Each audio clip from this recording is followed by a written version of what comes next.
Assalamualaikum warahmatullahi wabarakatuh. Waalaikumsalam warahmatullahi wabarakatuh.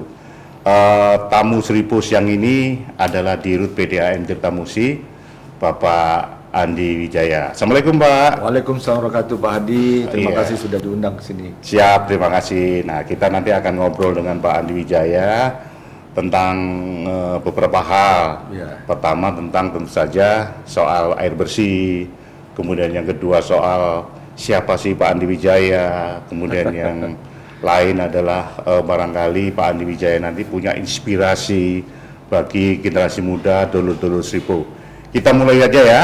Assalamualaikum Pak Andi Wijaya. Waalaikumsalam warahmatullahi wabarakatuh Pak Adi. Wah, luar biasa Pak. Terima kasih Pak ya. Terima kasih Pak. Iya, berkenan hadir di kantor Tribun yang di depannya ini masih ada perbaikan jalan ini. Sehingga parkirnya harus Enggak, tapi saya sudah parkir. Oh, sudah masuk. Berarti sudah diatur oleh Pak Jul tadi. Mantap ya. Baik Pak, Pak Andi Wijaya, sejak kapan kalau boleh tahu menjabat sebagai Dirut PDAM Tirta Musi?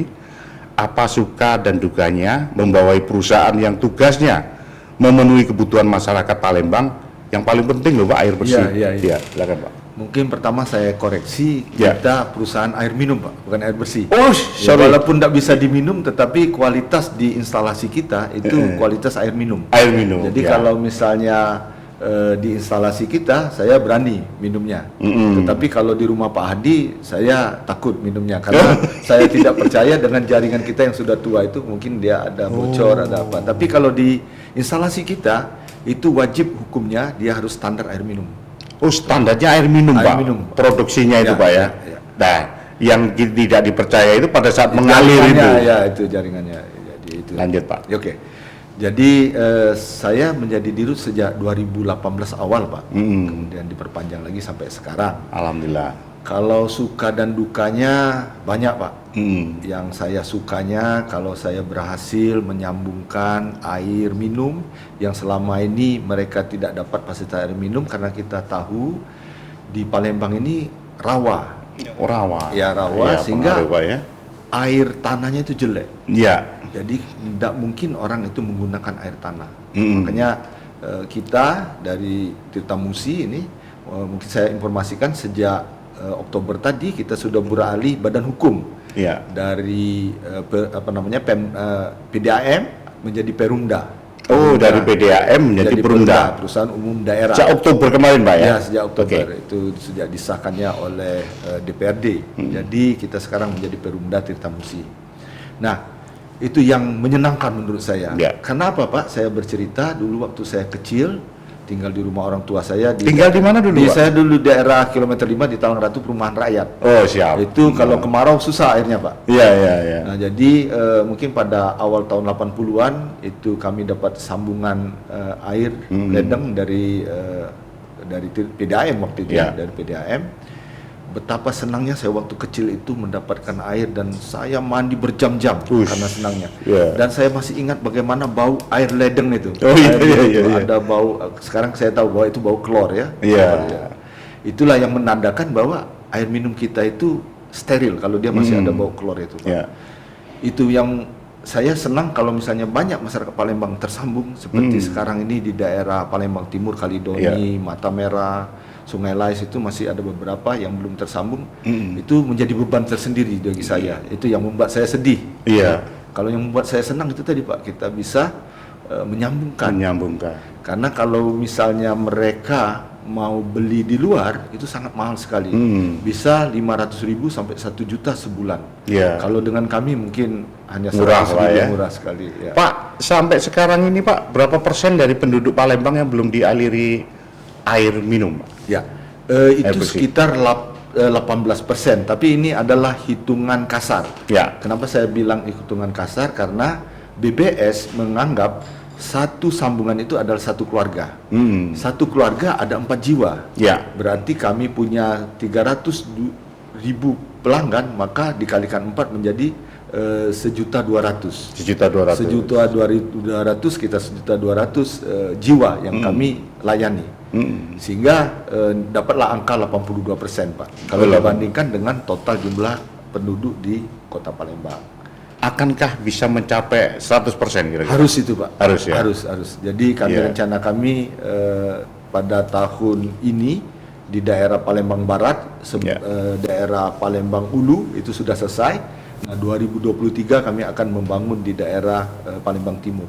Oh ya, mudah-mudahan nanti dalam waktu dekat seluruh masyarakat Palembang Insya sudah Allah, bisa menikmati Pak ya? Ya, tapi 2023 harus ditambah 2 tahun karena proses pembangunan itu cukup lama. Cukup lama Pak ya. Jadi mungkin sekitar 2025. 2026 Pak ya.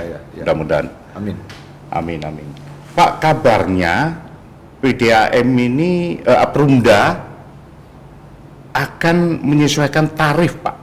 Bisa dipaparkan Pak, kapan itu dan bagaimana skemanya Pak? Ya Pak Adi, tadi ada yang ketinggalan. Tadi kan suka-sukanya aja, dukanya belum. Iya, Dukanya pertama kalau saya tidak bisa menyambungkan ya. Yang duka kedua kalau terjadi kita ada yang namanya pemutusan aliran karena perencanaan kita terencana. Ada yang tidak terencana karena tergali atau pecah pipanya sehingga kita stop. Wah itu kita sering dimaki-maki.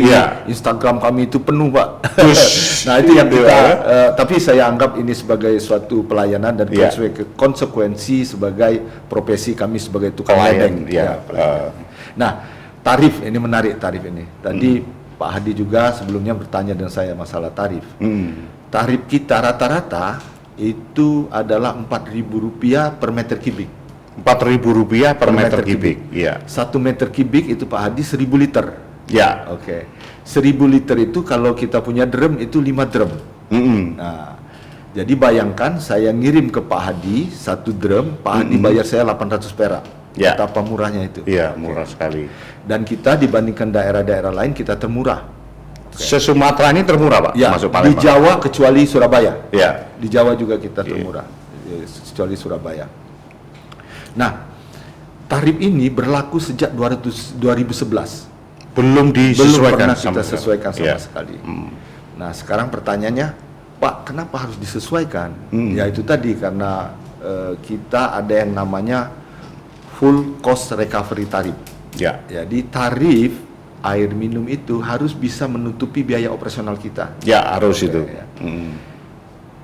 Dan itu ditambah lagi 20%. Jadi 120%. Itu harus full cost recovery tarif. Kalau kami sebutnya FCR. FCR itu harus 120%.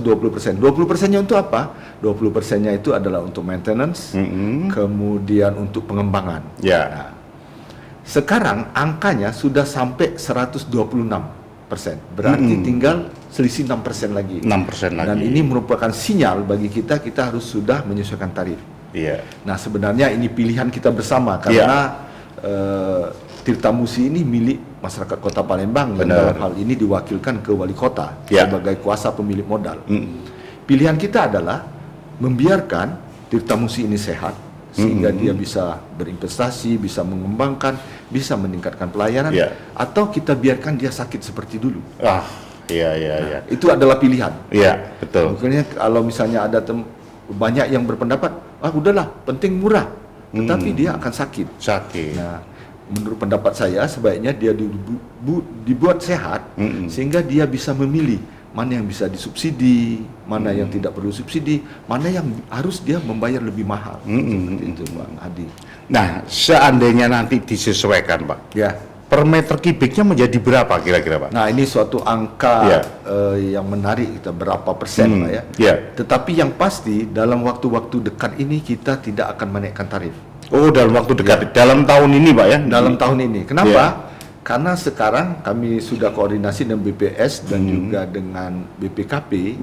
Sekarang ini inflasi di Kota Palembang ini masih tinggi. Masih tinggi. Sehingga kalau kita naikkan tarif ini akan mempengaruhi inflasi lebih tinggi lagi. Ini artinya kita akan membebani masyarakat. Jadi dalam waktu dekat ini kita akan melakukan efisiensi sehingga kita tidak perlu melakukan penyesuaian tarif. Oh ya, itulah penjelasan dari Pak Andi Wijaya. Jadi memang tarif akan disesuaikan tetapi tidak tahun ini karena dari pihak manajemen Tirta Musi pun tahu bahwa kondisi ekonomi Palembang ini sedang mengalami inflasi yang tinggi Pak Tapi kita sebagai masyarakat tentu saja harus siap sewaktu-waktu disesuaikan. Tadi diceritakan Pak Andi tadi bahwa tarif di Palembang sendiri adalah yang paling murah. Ya. Ini cukup murah dibanding kota-kota lain di Sumatera dan juga di Jawa kecuali Surabaya. Karena Surabaya katanya murah meriah ini. Luar biasa, kota asal Kampungnya saya Pak di Adi. Surabaya. Iya Pak, baik. Oh ya, tadi berapa persennya Pak? Iya, berapa persen Pak? Berapa persennya ini kita rencana kita ya, rencana kita 15% Pak. 15% Pak ya. Tapi 15% ini dia berjenjang berdasarkan kelas tarif. Oh. Jadi yang untuk kelas subsidi itu hanya 12,5%, kemudian yang untuk kelas rumah tangga 15%, untuk kelas niaga 17,5%. Itu rencana kita. Dan juga kita nanti akan menaikkannya tidak sekaligus 15%. Kita akan melakukannya bertahap. Bertahap. Ya. Kalau bertahap itu sama juga kalau kita olahraga, kita ada warming up dulu, sehingga siap. Ya baik. Ya. Mudah-mudahan yang penting adalah masyarakat Palembang menyadari bahwa memang sudah saatnya untuk menyesuaikan. Ya, sudah tarif 11 ini. tahun lebih Pak. Sudah 11 tahun tidak naik juga. Baik Pak, sekarang sedikit tentang pribadi. Tadi sudah tentang pekerjaan, karena bagaimanapun tamu Seripo ini kita coba gali sehingga bisa menginspirasi dulur-dulur Seripo yang lagi menonton acara ini. Bisa diceritakan nggak karir nggak sehingga bisa mencapai jabatan dirut? Tadi Bapak ceritanya dari sarjana pertanian. Silakan Pak. Ya. Oke. Terima kasih Pak Adi. Jadi saya biasanya malu ini menceritakan. Tidak apa-apa Pak. Ini untuk generasi muda yang lagi nonton ini. Kalau prinsip saya pertama kali tamat kuliah Pak, saya langsung bekerja di Barito Pacific Timber Group. Ya. Saya merupakan waktu itu yang tingkatan supervisor, yang pertama kali dipromosikan menjadi superintendent.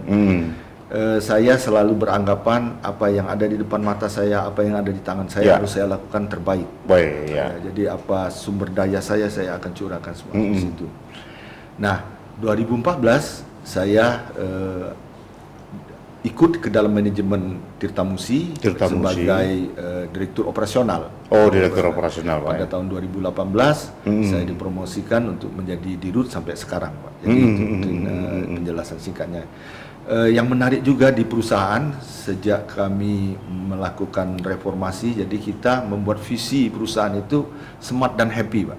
Smart dan happy. Bisa dijelasin Pak? Ya, jadi kalau smart itu kita akan mengarah ke digitalisasi karena sudah zamannya. Jadi tuntutan zaman digitalisasi, kemudian komputerisasi, otomatisasi, semuanya kita lakukan ini. Nah, yang happy nih yang agak susah Pak. Salary orang bisa tinggi tapi dia belum happy juga ya. Jadi kami menerjemahkan happy ini pertama kali dia harus healthy. Orang harus sehat. Happy itu pertama healthy. Jadi dia harus sehat. Jadi kita ada medical check up setiap tahun. Kemudian kita dorong karyawan kita untuk berolahraga, refreshing ya. Kita selalu ada kegiatan-kegiatan seperti itu. Nah, kenapa kita butuh karyawan yang happy? Karena kita yakin dengan happy maka pegawai-pegawai kita, karyawan-karyawan kita ini akan membagikan kebahagiaannya berupa pelayanan yang baik kepada masyarakat. Ini terbukti dari survei kepuasan pelanggan kita. Di atas 99% pelanggan kita ini menyatakan bahwa karyawan kita ini sopan, ramah, tanggung jawab, profesional, dan inilah mungkin dari cermin orang yang happy. Tadi Pak happy, pertama healthy. Ya, lanjutnya apa Pak? Yang selanjutnya adalah orang itu bisa mengekspresikan diri dia. Dia punya ide itu kita tampung. Seperti itu. Jadi kalau tidak mematikan itu karyawan Pak ya. Jadi dia tersalurkan ada ide mereka seperti itu. Oke, jadi yang menarik sekali. Jadi di lingkungan Perumda Tirtamusi ini manajemennya menerapkan happy, smart dan happy, sangat luar biasa. Nah, Bapak tadi juga sudah cerita masa kecil di Talang Ratu, Pak. Bagaimana masa kecilnya Pak, anak-anak sampai remaja hingga masuk di lingkungan pemerintah Kota Palembang, Pak? Bisa diceritakan kehidupan masa kecil dulu seperti apa, Pak? Ya mungkin sama seperti anak-anak biasanya, masa kecil ini adalah masa bermain, kemudian masa remaja itu adalah pembentukan pribadi, kemudian kita kuliah. kuliah itu lebih banyak kita sudah ke akademisi ya. Dari lingkungan keluarga yang mampu atau sederhana? Atau Saya waktu sulit itu, Pak? menggambarkannya karena orang tua saya, bapak itu Serba seorang ada, Pak. Apapun ada, gitu kan? ya, seorang guru, ibu Iya. saya seorang bidan. Oh ya, cukup ini Pak ya. Cukup. Menurut Artinya saya tidak mengalami Ya, kesulitan kehidupan pada waktu kecuali itu. air waktu itu kalau kemarau, Pak. Oh iya, iya Pak. Jadi yang menarik itu bapak selalu menekankan disiplin kepada kita. Nah itu Pak yang penting Pak. Yang kedua, ibu orangnya sangat baik, sangat ramah, dan jarang marah. Ya. Ada kenangan nggak masa kecil terhadap orang tua? Ya itulah Pak, kita dilatih disiplin. Sering kalau misalnya bapak pergi, kalau kita terlambat ditinggal. Untuk melatih disiplin Iya. tuh ya. Ya. Saya juga di kantor mungkin seperti itu, mungkin ada karyawan kita, kalau tidak tepat waktu ya kita akan langsung aja acaranya. Iya, betul gitu Pak. Terkadang yang paling banyak kalau saya melihat itu seperti itu, rapat atau upacara, misalnya Iya. ada sebagian yang nggak masuk, kita harus tunggu. Itu sebenarnya cocoknya harus ditinggal itu Pak ya. Iya benar. Setelah itu Karena harus, waktu itu adalah suatu unsur yang sangat penting, Pak. ya. Karena dengan waktu ini suatu yang sangat pasti. Besok pasti hari Jumat, tidak bisa berubah. Iya. Makanya Allah itu berfirman demi waktu, al-asr, ya demi waktu. Karena Allah juga tahu bahwa waktu ini yang sangat berharga. Iya. Kita diberi waktu sama-sama 24 jam. Benar. Ada yang bisa melakukan banyak hal, ada yang hanya bermain game saja. Oh ya, luar biasa ini Pak. Ini yang pertanyaan yang tadi ini, bagaimana peran orang tua membesarkan Pak Andi? Apakah ada prinsip kehidupan orang tua dulu yang dipakai Pak Andi sampai sekarang? Sampai sekarang yang saya ingat, bapak itu dari suku Besema. Suku Besema. Ya, Besema yang bahasanya Pakaralam, Pak ya? Ya, Pakaralam. Iya. Bahasanya itu yang selalu saya ingat. Ada mungkin dalam bahasa Besemanya nanti saya terjemahkan, kata betaro, janji nunggui. Nah, kata itu kata-kata kita, itu harus kita pegang. Oh iya. Ya, kita harus dalam bahasa sekarang mungkin integrity ya, integritas. Apa yang kita katakan itu yang kita lakukan. Iya. Ya, jadi itu yang harus kita pegang. Kemudian lagi janji itu harus kita penuhi. Harus kita penuhi. Kalau kita sudah berjanji apapun risikonya harus kita penuhi. Apa yang sudah kita katakan harus kita laksanakan. Iya. Jadi itu yang mungkin menurut saya ini merupakan sama seperti filosofi samurai, Pak ya. Jadi kalau kita sudah di Jepang, Jepang ya. Jadi sama seperti itu. Mestinya seorang satria itu harus apa yang dia katakan itu bisa dipegang oleh staf-staf kita. Kemudian apa yang kita janjikan orang bisa tahu dia sekian hari dia akan datang memenuhinya. Dan ini juga kami sampaikan di prinsip pelayanan kita. Jadi apa yang kita janjikan sebagai pelayan air minum, kita ada kontrak berlangganan ya namanya. Itu harus kita penuhi. Apapun risikonya. Bila perlu kita harus ganti rugi ke pelanggan kita. Juga kita ada mitra pemasok kita. Kalau kita sudah order apapun yang terjadi harus kita bayar, kita lunasi.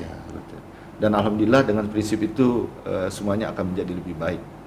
Dan Pak Andi juga menerapkan prinsip itu, mengajarkan prinsip itu kepada anak-anak Pak Andi ya? Mestinya ya. Seharusnya, tapi mungkin dalam bukan lagi dalam bahasa dulu lagi, Pak. Oh ya, lebih bahasa modern. Dari bahasa modern ya. Iya. Kata betaro, janji nunggui. Janji nunggui. Sangat luar biasa ini. Jadi memang kearifan lokal ini terkadang juga sangat bagus diterapkan di kota-kota atau di kehidupan yang sekarang ini. Pak Andi, ini sesuai dengan pertanyaan juga, apa prinsip kehidupan Pak Andi sendiri? Itu tadi kan dari orang tua ya, yang sampai saat ini ditanamkan kepada keluarga, khususnya kepada anak-anak Pak Andi. Menurut saya prinsip hidup kita ini adalah pelayan. Pelayan, Pak. Kita ini adalah pelayan. Jadi seorang pemimpin itu adalah pelayan. Saya duduk sebagai direksi ini melayani para manajer kami untuk mencapai tujuan perusahaan. Manajer melayani asisten manajer untuk tujuan perusahaan. Kemudian asisten manajer melayani staf-staf kita. Kemudian staf-staf kita melayani pelanggan-pelanggan kita. Jadi sebenarnya prinsip hidup ini kita adalah pelayan. Kita mencoba melayani orang lain dengan lebih baik lebih tulus, lebih keras, dan bekerja keras, insya Allah dunia akan lebih baik lagi, Pak. Bukan pimpinan itu minta dilayani gitu Pak ya. Tidak boleh itu. Jadi Iya. sebenarnya itu prinsip pimpinan sebenarnya itu adalah pelayan. Mungkin Pak Wali Kota juga kita lihat beliau bergotong royong, Iya. bagaimana beliau mengambil sampah. Iya betul di Itu Sungai menunjukkan Kejabakti. apa namanya pelayanan. Pelayanan dia. Iya baik. Pak Andi, Iya. apakah ini kan inspirasi sekali. Jadi bagaimanapun juga posisi Pak Andi sekarang ini ya tidak bisa dipegang oleh kebanyakan orang. Tentu Pak Andi termasuk orang-orang yang beruntung bisa menduduki jabatan sebagai dirut perusahaan air minum ya Pak ya. Nah, kira-kira Pak, apakah punya pesan inspirasi bagi kaula muda, dulur-dulur Slipo? iya. Kan bagaimanapun banyak dari antara kawan-kawan ini juga yang belum beruntung. Seperti apa Pak usaha di dunia ini kira-kira Pak Andi? Sebenarnya kita Jadi motivator sekali-sekali nih Pak. Iya. Sebenarnya kita kembali lagi ke konsep tadi Pak ya, Iya. dari Allah juga konsep itu bahwa sebenarnya waktu ini adalah sumber daya yang sangat penting. Iya. Terminologi waktu ada 3. Mm-mm. Waktu yang telah lalu, waktu yang sekarang, waktu masa depan. Oke. Lalu, waktu sekarang, waktu masa depan. Oke. Ya. Yang lalu, walaupun kita nangis darah, menyesali, tidak akan berubah. Mm-mm. Jadi sebenarnya tidak usah kita pikirkan lagi. Yang lalu tidak usah Tidak dipikirkan. usah dipikirkan lagi, hanya Ya. menjadi pelajaran bagi kita. Kemudian yang akan datang belum terjadi. Yang sekarang Pak, yang sekarang. Yang sekarang nanti kita loncat. belum jadi ya, siap. Ya. Yang masa depan itu tidak usah kita khawatirkan karena belum terjadi. Ya. Bahwa resesi ini akan lebih gawat lagi belum terjadi toh. Mm-mm. Kemudian perang dunia ketiga akan terjadi belum terjadi kan? Ya. Kenapa kita harus memikirkannya sampai kita risau? Mm-mm. Oke. Yang perlu kita sekarang ini adalah waktu yang sekarang. Kita sekarang inilah kita berbuat yang terbaik pada waktu sekarang. Itu yang perlu. Mungkin tidak hanya generasi muda, semua orang juga harus seperti itu bahwa waktu sekarang ini. Kalau dalam Islam disebutkan tumanina. Tumanina. Jadi waktu yang kita melakukan ruku itu rukulah sebaik-baiknya. Sujudlah sebaik-baiknya. Waktu sekarang inilah kita lakukan yang terbaik untuk kita. Yang kedua adalah kita harus optimis. Salah satu kunci sukses itu adalah kita percaya bahwa kita bisa melakukannya. Harus yakin dulu Harus Pak ya. yakin dulu. Jadi mungkin saya harus cerita. Ada cerita dulu zaman di Cina, ada seorang kakek, dia ini pelayan, Ya. nelayan. Nelayan. Di depan rumahnya ada bukit. Kalau dia ingin ke laut, dia harus memutari bukit itu baru dia sampai ke laut. Ya. Pada suatu hari dia berpikir kalau bukit ini saya ratakan dengan tanah, saya akan cepat sampai ke laut. Mm-mm. Dia ajak tetangga-tetangganya, ayo kita ratakan bukit ini dengan tanah sehingga kita bisa langsung ke laut. Ke laut. Tetapi tetangga-tetangganya, wah, ini sudah tidak waras ini, tetangga saya, tidak ada yang ikut. Dia bertekad bahwa dia akan bisa melakukannya. Kemudian dia mulai beli alat, kemudian dia mulai dengan tangannya sendiri, dia gali, seminggu tangannya pecah semua. Ya. Kemudian tetangganya nanya, gimana Pak, masih mau terus? Oh terus saya katanya. Nanti seminggu lagi luka saya akan sembuh, saya akan gali lagi. Kalau saya meninggal, ada anak saya akan meneruskan pekerjaan saya. Kalau anak saya meninggal, ada cucu-cucu saya. Saya yakin suatu hari bukit ini akan rata dengan tanah. Waktu itu dewa lewat. Nah, lagi inspeksi dewa. Dia dengar kekuatan tekad orang tua itu menggugah dewa untuk memindahkan bukit itu ke tempat lain. Mungkin jadi bukit besar sekarang ya. Iya, iya. Jadi apa yang ingin kita ceritakan bahwa dengan kekuatan tekad bukit pun akan bisa dipindahkan. Dengan kekuatan tekad kita akan berhasil apa yang ingin kita cita-citakan. Jadi kalau kita lihat tangan kita ini banyak sekali apa namanya lekuk-lekuk yang katanya urat-urat ya katanya inilah yang menentukan keberuntungan seseorang ya. Ya. Tetapi kalau kita tutup hanya sedikit Ya. yang ini ya. Berarti artinya apa? Artinya keberuntungan itu ada di tangan kita. Hanya sedikit saja yang ditentukan oleh faktor luar. Faktor luar. Jadi waktu sekaranglah yang menentukan masa depan kita. Kalau kita keras, kita bekerja keras, kita memang tulus melayani, maka masa depan kita akan lebih baik. Wah. Jadi ceritanya tadi gimana Pak? Setelah bukit udah berhasil dipindah, otomatis ke lautnya semakin dekat. Iya, dekat. Nah, ini sangat luar biasa. Iya. Tentu saja akhirnya bermanfaat untuk Orang masyarakat banyak. Iya, orang banyak. Tapi yang ceritanya itu adalah bagaimana kebulatan tekad seseorang, kepercayaan orang dia akan berhasil, itu akan bisa merubah segalanya. Apakah Pak Andi ini juga mau menerapkan ke Perumda Tirta Musi ini, misalnya tekad untuk 100% Ya, warga? ya harus itu Pak. Jadi kami waktu terjadi COVID, APBN tidak ada, APBD tidak ada. Oh ya, bisa cerita Pak Ya, waktu COVID Pak? sehingga kami kesulitan mencari sumber finansial Ya. untuk membangun instalasi. Mm-mm. Sehingga kita pinjam ke perbankan. Dan ini mungkin pertama kali Tirta Musi minjam.